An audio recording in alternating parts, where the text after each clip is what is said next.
Hello friends, आज के इस वीडियो में हम सांप्रदायिकता यानी कि कम्युनलिज्म को अच्छे से समझेंगे। इसके साथ ही फ्रेंड्स, इस वीडियो में हम समझेंगे कि भारत में सांप्रदायिकता का विकास किस प्रकार से हुआ, इसके क्या कारण थे, इसके क्या परिणाम निकले और इसके क्या समाधान हो सकते हैं। तो फ्रेंड्स, वीडियो में एंड तक बने रहें। तो चलिए शुरू करते हैं। सांप्रदायिकता का अर्थ। सांप्रदायिकता का अर्थ ये है कि जब एक समूह अपने धर्म या संप्रदाय को श्रेष्ठ मानता है और दूसरे धर्म या संप्रदाय को गलत ठहराता है, तो इसी को सांप्रदायिकता कहा जाता है। मतलब ये कि जब एक समूह अपने धर्म को सबसे अच्छा मानता है और दूसरे के धर्म को बेकार समझता है, गलत समझता है, तो ऐसी सोच को सांप्रदायिकता कहा जाता है। सांप्रदायिकता एक संकीर्ण विचारधारा है जो लोगों को धर्म के नाम पर बांटती है। सांप्रदायिकता एक ऐसी भावना है जिसके कारण मनुष्य को अपने धर्म की हर बात अच्छी लगती है और दूसरे के धर्म की सभी बातों से वह नफरत करता है। तो फ्रेंड्स, अभी हमने सांप्रदायिकता का मतलब समझ लिया कि जब एक समूह अपने धर्म को ही सबसे अच्छा मानने लगता है और दूसरे धर्म से नफरत करता है, तो इसी को सांप्रदायिकता कहते हैं। तो फ्रेंड्स, आगे बढ़ते हैं और बात करते हैं भारत में सांप्रदायिकता के विकास की। मतलब ये कि भारत में सांप्रदायिकता का विकास किस प्रकार से हुआ। अगर हम प्राचीन भारत की बात करें तो प्राचीन काल में भारत में धार्मिक सहिष्णुता पाई जाती थी। मतलब एक धर्म दूसरे धर्म का आदर करता था और दूसरे धर्म की अच्छी बातों को मानने के लिए तैयार था। तो प्राचीन काल में धार्मिक सहिष्णुता पाई जाती थी। इसके अलावा समाज में कई वर्ग तथा कई धर्म के लोग रहा करते थे, बट सांप्रदायिकता नहीं पाई जाती थी। और अगर हम मध्यकाल की बात करें तो मध्यकाल में कई मुस्लिम शासकों ने हिंदू जनसंख्या यानी कि गैर मुस्लिम जनसंख्या पर जजिया कर भी लगाया। बट हमें ऐसे एग्जाम्पल भी मिलते हैं कि कई अकबर जैसे जो राजा सामने आए, उन्होंने सभी धर्मों को एक समान रूप से देखने की नीति को अपनाया। हालांकि औरंगजेब द्वारा कुछ ऐसे कार्य किए गए जिन्हें धार्मिक दृष्टि से असहिष्णु कहा जा सकता है, जैसे मंदिरों को तोड़ना, जबरन धर्मांतरण, सिख गुरु की हत्या आदि। हालांकि ये जो घटनाएं हैं ये बहुत ही कम देखने को मिलती थी और मध्यकाल में भी सांप्रदायिकता बहुत ही कम या ना के बराबर पाई जाती थी। हिंदू एवं मुस्लिम दोनों अपने आर्थिक हितों को साझा करते थे तथा दोनों ही शांतिपूर्वक सह अस्तित्व में विश्वास रखते थे। तो फ्रेंड्स, मध्यकाल में भी अगर हम देखें तो सांप्रदायिकता ना के बराबर पाई जाती थी। हालांकि हमें सांप्रदायिकता के कुछ एग्जाम्पल मध्यकाल में मिलते हैं, बट वो बहुत ही कम थे। और भारत में सांप्रदायिकता के वर्तमान स्वरूप की जो जड़ें पाई जाती हैं वो अंग्रेज़ों के आगमन के साथ ही भारतीय समाज में स्थापित हुई हैं। मतलब ये कि जो सांप्रदायिकता आज हम देखते हैं वो अंग्रेज़ों के आगमन के साथ ही भारत में शुरू हुई। इसके साथ ही 1857 का विद्रोह हुआ था, जिसमें हम देखते हैं कि हिंदू मुस्लिम दोनों ने ही एकजुट होकर ब्रिटिश शासन का विरोध किया था, उसके खिलाफ विद्रोह किया था। बट इसके बाद से ही अंग्रेज़ों के द्वारा फूट डालो और राज करो की नीति को अपनाया गया, जिसमें सांप्रदायिकता के विचारों को बढ़ावा दिया गया और भारत के लोगों को धर्म के आधार पर एक दूसरे से अलग किया गया। सांप्रदायिकता की नीति के ही चलते 1905 में बंगाल का विभाजन किया गया, 1906 में मुस्लिम लीग की स्थापना की गई और इसके बाद मुस्लिमों के लिए पृथक निर्वाचन व्यवस्था की गई। तो ब्रिटिशर्स के द्वारा जो ये सभी कार्य किए गए थे वो ये दर्शाते हैं कि वो सांप्रदायिकता को बहुत ही ज़्यादा बढ़ावा दे रहे थे।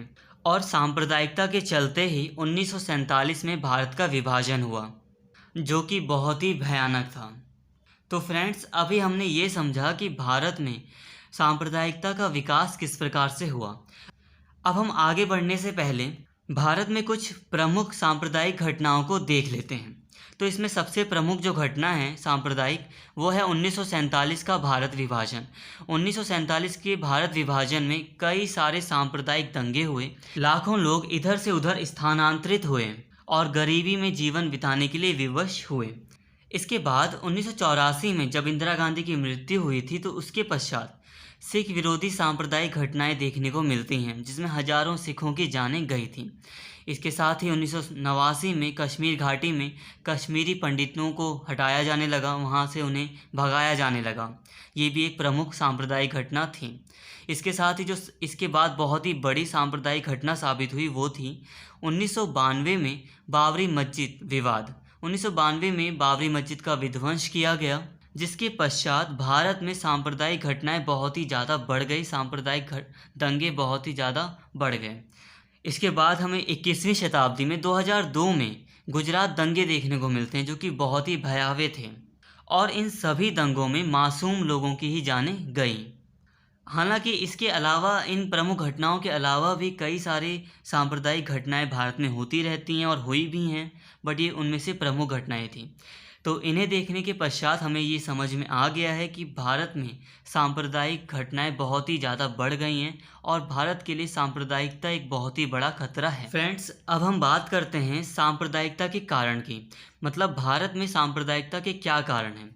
तो इसका पहला कारण है पूर्वकालिक विरासत। इसका मतलब यह है कि भारत में जो सांप्रदायिकता है वो पूर्वकालिक विरासत है।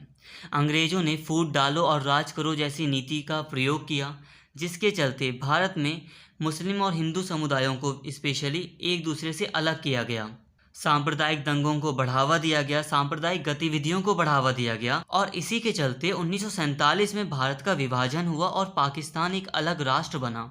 और पाकिस्तान के निर्माण के साथ ही भारत में सांप्रदायिकता और भी ज़्यादा बढ़ गई और पाकिस्तान एक मुस्लिम राष्ट्र की रूप में उभरा, जिसके कारण ये सांप्रदायिक घटनाएं और भी ज़्यादा बढ़ी। तो पूर्वकालिक विरासत के कारण भी भारत में सांप्रदायिकता पाई जाती है, क्योंकि विभाजन के दौरान जितने भी दंगे हुए थे उनको लोग आज भी भुला नहीं पाए हैं। भारत में सांप्रदायिकता का दूसरा बड़ा कारण है सांप्रदायिक राजनीतिक संगठनों की उपस्थिति। इतना तो हम जानते ही हैं कि भारत में सांप्रदायिक राजनीति होती है। जिस क्षेत्र में जिस धर्म के लोगों की संख्या अधिक होती है, राजनीतिक दल उस क्षेत्र से उसी धर्म के व्यक्ति को खड़ा करते हैं उम्मीदवार के तौर पर। जैसे कि किसी क्षेत्र में मुस्लिमों की संख्या अधिक है तो चाहे कांग्रेस हो या बीजेपी, वो अपना कोई मुस्लिम कैंडिडेट ही वहाँ पर खड़ा करती है। तो ये तो हम जानते ही हैं कि सांप्रदायिक राजनीति भारत में होती है। बट इसके साथ ही भारत में कई सारे ऐसे राजनीतिक दल हैं जो साफ तौर पर धर्म के आधार पर गठित हैं, जैसे कि शिरोमणि अकाली दल, शिवसेना, जमात-ए-इस्लामी, ऑल इंडिया मुस्लिम लीग इत्यादि। ये ऐसे राजनीतिक दल हैं जो कि साफ तौर पर धर्म के आधार पर गठित हैं और सांप्रदायिकता को बढ़ावा देते हैं। भारत में सांप्रदायिकता का तीसरा बड़ा कारण है मुसलमानों का अलगाव। भारत विभाजन के बाद से ही मुस्लिम समुदायों ने स्वयं को भारत की मुख्य धारा से दूर रखने का प्रयास किया है। इसके अलावा मुस्लिम समुदाय को ऐसा लगता है कि भारत में उनके साथ सौतेला व्यवहार किया जाता है। तो इन कारणों के कारण ही मुसलमानों ने स्वयं को भारत की मुख्य धारा से दूर रखने का प्रयास किया है। इसके साथ ही इस्लामिक रूढ़िवादिता, हिंदू रूढ़िवादिता, इन्होंने भी मुसलमानों के अलगाव को बढ़ावा दिया है, जिसके कारण सांप्रदायिकता को बल मिलता है। चौथा बड़ा कारण है आर्थिक असमानता। हालांकि आज़ादी के कई दशक हो चुके हैं, बट हमारा देश आज भी कई प्रकार की समस्याओं जैसे कि गरीबी, भूखमरी, बेरोजगारी इत्यादि समस्याओं से पीड़ित है। स्पेशली अगर हम अल्पसंख्यक समुदाय की बात करें तो उनकी स्थिति और भी खराब है। और बेरोजगारी की अगर हम देश में बात करें तो बेरोजगारी के कारण युवाओं को कई धार्मिक कट्टरपंथी बहला फुसला कर सांप्रदायिकता की आग में झोंक देते हैं। मतलब बेरोजगारी बढ़ रही है तो युवा गलत रास्ते पर जा रहे हैं और इससे सांप्रदायिकता बढ़ रही है। तो आर्थिक असमानता ने भी भारत में सांप्रदायिकता को बढ़ावा दिया है। सांप्रदायिकता का एक अन्य कारण है सामाजिक परिस्थितियाँ। भारतीय समाज में ऐसी परिस्थितियाँ विद्यमान रहती हैं जिसके तहत हिंदू और मुसलमान दोनों ही एक दूसरे को शक की नज़र से यानी कि संदेह की नज़र से देखते हैं और मुसलमानों को लगता है कि हिंदू उन्हें दूसरे दर्जे का नागरिक मानते हैं। तो ऐसी परिस्थितियाँ, ऐसी सामाजिक परिस्थितियाँ सांप्रदायिक घटनाओं को बहुत ही बढ़ावा देती हैं और अल्पसंख्यकों को समाज की मुख्य धारा से अलग रहने को मजबूर करती हैं। जो कि गलत है। इसके अलावा भारत में सांप्रदायिकता का एक अन्य कारण है राजनीति का सांप्रदायिकरण। मतलब ये कि भारत में धर्म के आधार पर राजनीति की जाती है, सांप्रदायिकता की राजनीति की जाती है। भारत में आज भी धर्म के आधार पर वोट मांगे जाते हैं, जैसे कि भाजपा कांग्रेस पर ये आरोप लगाती है कि कांग्रेस अल्पसंख्यकों के तुष्टीकरण के लिए बहुसंख्यक लोगों का नुकसान करती है। और कांग्रेस भाजपा पर ये आरोप लगाती है कि वो हिंदू राष्ट्रवाद के नाम पर समाज में अव्यवस्था स्थापित करने की कोशिश करती है। यहाँ पर एक बात ध्यान देने वाली ये है कि बाबरी मस्जिद के विध्वंस के बाद देश में सांप्रदायिक दंगे बहुत ही ज़्यादा हुए हैं और इसके बाद जितने भी चुनाव हुए हैं उसमें भारतीय जनता पार्टी को बहुत ही ज़्यादा वोट भी मिले हैं।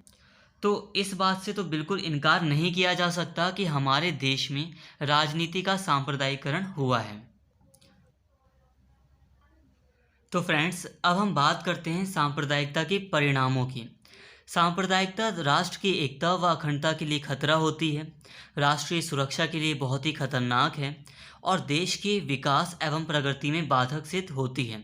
और जितने भी सांप्रदायिक दंगे होते हैं उसमें निर्दोष व्यक्ति ही मारे जाते हैं बड़े पैमाने पर, जिन्होंने कुछ किया ही नहीं होता वो व्यक्ति मारे जाते हैं।